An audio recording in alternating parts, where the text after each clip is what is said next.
And one thing we talk about as well is like you're only ever one meal off being back on track. So the mistake that most people get into is a bad meal ends up being a bad day, ends up being a bad week, ends up being a bad month, and then it's a bad quarter, and then they go and go, oh shit, I'm 10 kilos heavier. Um, it's fine. You just need to make sure, okay, well, this meal wasn't ideal, but my next meal will be. And you make a bit of a game of it. I always challenge myself. So I know, okay, if I had KFC, I'm not following KFC up with a shitty dinner now. I'm going to go and make sure that I cook a steak or I'm prepping my next meal. Yeah, exactly. And it's like, yeah, like you said, it's not like it doesn't just happen overnight. Like it's a consistent bad choice over a long period of time that causes you to gain weight, not that one accidental meal that you had that one time. It's because of the meal you lose the ability to maintain that consistency because in your head you're like, it's all over. I've screwed up. Yeah, exactly. If you're doing 3 meals a day and two snacks, you're doing 35 meals in a week. You have 2 meals that are out of the ordinary. Like 33 is pretty damn good. Like Exactly. you're gonna get results. Yeah. Alrighty, guys. Welcome to Unbound Unplugged. We're going to talk about eating in versus eating out and min-maxing consistency strategies that we utilize, and hopefully that can help you guys along the line as well. So one of the questions that we get asked often is obviously eating in is going to be key. So making sure you're prepping your own foods, making sure that you are aware of what's going into your foods, tracking, being aware of things you add, so cooking oils, things like that. Eating out, this changes. All right. So, for example, when we eat out, we don't exactly know everything that's in our foods. So, we're going to try and touch on some strategies that we utilize to make sure that we can make sure we're consistent with our food intake. We're not taking away from those social exposures. Tyler, what strategies do you use when you eat out? Cool. So eating out is quite an interesting thing because it just depends on what meal it is, depends on where you go, depends on what type of the event is. There's a lot of factors you've got to play into it. If you're just going out for breakfast or brunch with a couple of mates, it's pretty low key, low drag. You can probably get away with having a very healthy option without any judgment. I know in Australia we have a massive drinking culture, so any dinner-based meal or even lunchtime drinks on a Sunday. Well, we invented the snorkel. Exactly. So anything like that is going to put you at risk of obviously drinking alcohol, and alcohol is going to increase your calories, and it's going to have a lot of effects that come after it. You don't know what you're going to eat. You might get super hungry. You might have the kebab, and then It starts with the food platters Yeah. and then it ends up with a late night kebab. exactly, and you've just downhill spiral. But look, we'll talk about breakfast first. Now, when I know I'm eating out, one of two things I'll generally do. Firstly, I'll probably consume something before I go, knowing that, depending on the place you go to, it can be quite pricey. Breakfasts can start from anywhere from $20 to $30. And then like you add coffees onto that, you might have some sort of like takeaway bagel or like a croissant or something like that. So it's just a compounding effect, and you're less likely to eat more or go for the expensive option if you've already had something to eat before. You've got in your essential proteins, you might have had some fruit, some vegetables, knowing that you're going to have things like, bagels, toast, and, coffees and things like that.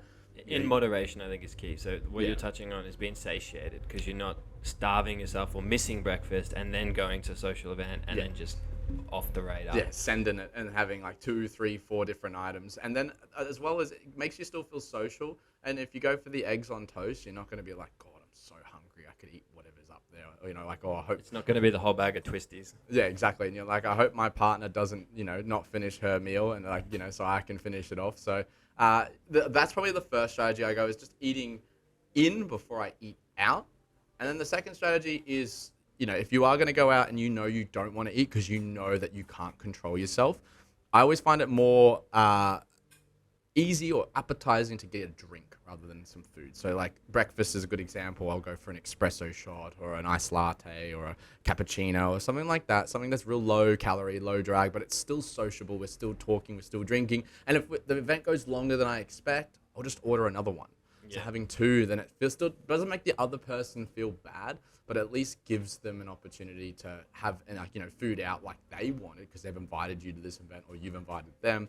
And there's not that weird like connection of like, oh, sorry, I'm not going to eat. And they're just kind of like, oh, God, I'm not going to spend any money because this person's not eating. Now it's an awkward, weird conversation. We naturally talk when there's food. That's how humans have, been developed. Well, we do that. We go to the coast every weekend if we can. Yeah. And we always take food, but we still go out to the shops and Yeah. we'll get a drink. So people that want to get food can get food. We still go and have that social interaction. We just eat our meal with our drink rather than buying food out. Exactly. And now lunch and dinner can be a little bit trickier because there's a lot more elements that come into that, especially dinner. Lunch is, not often do people go out for lunch. It's probably the least popular out of the three. So I'll kind of leave that one out because that's kind of a bit of both of what dinner and breakfast will kind of provide. Same thing with dinner. If you can consume something before you go, awesome. If you can't, that's okay. There's a lot of dinner options. If you're an overeater, especially. Yeah, that's what I mean. Like there's a lot of, depending on where you go, like you might go to an Italian place and people order the whole pizza, then they get dessert afterwards. Like you've just done 4,000 calories in a meal. Like as long as you're not starving yourself for the rest of the day, like you're going to go way over your calorie intake. So having something before dinner, key.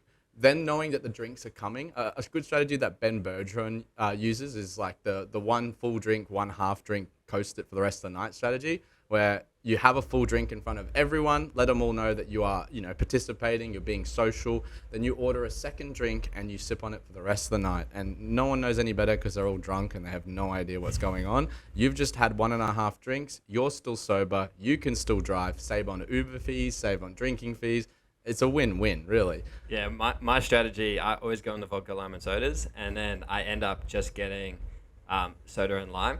And no one knows any difference. Exactly. Everyone thinks you're on vodka all night. Exactly. And it's like at the end of the day, like, if your friends are like really pressuring you to drink, they're probably not really good friends. And they're like, oh, come out and have a good time. It's like, you don't need to be drunk to have a good time. You just need to be yourself. So, yeah. And I mean, I'll defend people I'll be the other side. So there also may need to be, you just being a little bit more confident and interacting as well. So if you are segregating yourself and you're not participating like we were talking about, then a lot of times that peer pressure will come in, peer pressure, but they're just trying to get you involved. Yeah. Maybe you do need to learn some strategies to get involved without requiring alcohol, because normally there's a stage of comparison. So you've been out with them before, you've been drunk, you're super bubbly, you're super fun, and they just want that again. Yeah.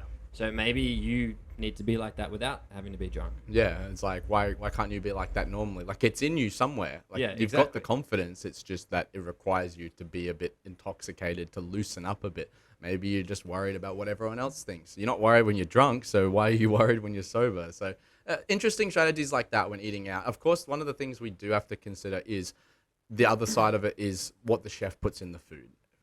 Restaurant food always tastes way better than home cooked food, and there's a reason. There's added oils, there's, added sugar, there's extra stuff in there like butter, like, cheese, like normal stuff that you probably wouldn't add to your own food. It has to be different or you wouldn't come back. Exactly. And, because if they just cook the healthiest eggs with no extra additives, maybe a bit of salt, you just be like, well, I can make these at home, so why would I bother coming out?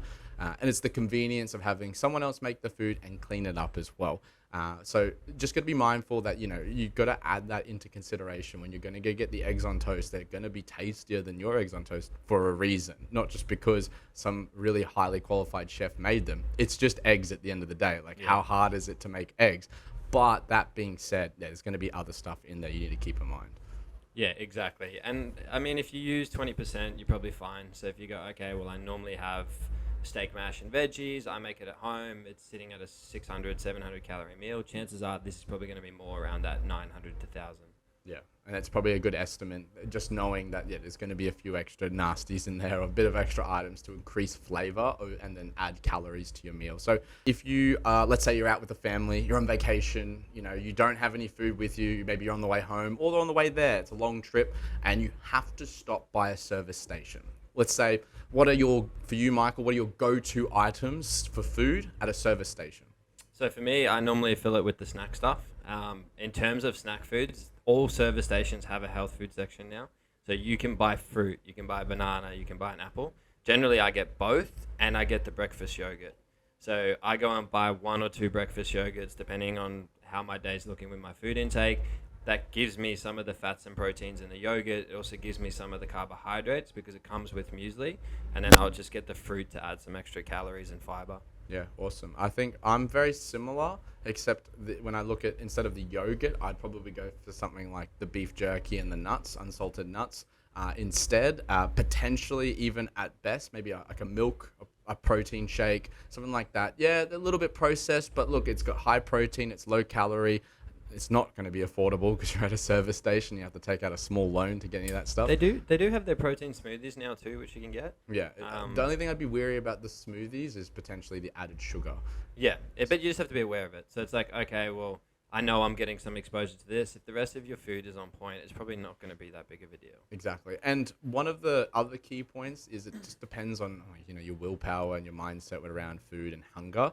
But most chances are, depending on the trip, you probably could make it to the location you're going to without actually stopping and eating. Like, if only you're going 15-hour drive and there's absolutely no Woolworths, Coles, Aldi on the way, which I highly doubt, depending on where you're going. If you're just rural bloody, Alice Springs drive. Cunnamulla or something. Sure, like that case, that's a different story. But for the majority of drives, up towards, Sunny Coast, down towards the Gold Coast, all the way down to New South Wales, things like that, like there's going to be a supermarket on the way and you're going to be able to buy better options. Well, we get, if we look at when we went down to Byron, we all stopped off for food. We got sandwiches. Yeah. Like Macca's was there, KFC was there. We just got sandwiches. Exactly. There's no need to go for that option, especially when the service station is right there. Normally, all Maccas are right next to a service station of some form, especially on those like highway drop-offs. You don't need the fast food. It's actually probably faster to get it from the servo and pay for it than it is to go to the restaurant. We really don't have any excuses. We have access to it. Exactly. It's just being disciplined and making the right choice. Yeah, for most people, it's easier and convenient to get the McDonald's, the Hungry Jack's, the KFC, but is it actually more convenient, or is it just because you know that food's going to taste nice? Whether it's going to be nice for you or not is the better question. So being more deliberate with your health and being understanding that's not the best option. There are better options in there and even probably more price effective. And one thing we talk about as well is you're only ever one meal off being back on track. So the mistake that most people get into is a bad meal ends up being a bad day, ends up being a bad week, ends up being a bad month, and then it's a bad quarter, and then they go, oh shit, I'm 10 kilos heavier. It's fine. You just need to make sure, okay, well, this meal wasn't ideal, but my next meal will be. And you make a bit of a game of it. I always challenge myself. So I know, okay, if I had KFC, I'm not following KFC up with a shitty dinner now. I'm going to go and make sure that I cook a steak, or I'm prepping my next meal. Yeah, exactly. And it's like you said, it's not it doesn't just happen overnight. It's a consistent bad choice over a long period of time that causes you to gain weight, not that one accidental meal that you had that one time. It's because of the meal you lose the ability to maintain that consistency, because in your head you're like, it's all over. I've screwed up. Yeah, exactly. If you're doing 3 meals a day and 2 snacks, you're doing 35 meals in a week. You have 2 meals that are out of the ordinary. 33 is pretty damn good. Exactly. You're going to get results. Yeah. Well, that's pretty much covered all of the stuff about eating in versus eating out that we normally hear and we talk about, all wrapped up. We would love to hear your strategies in the comments too, if there's something we missed. Thanks for listening to the Unbound Unplugged podcast. I hope you enjoyed that episode. If you have any suggestions for any future episodes, leave it in the comments down below, and check us out on Instagram @UnboundAthletic.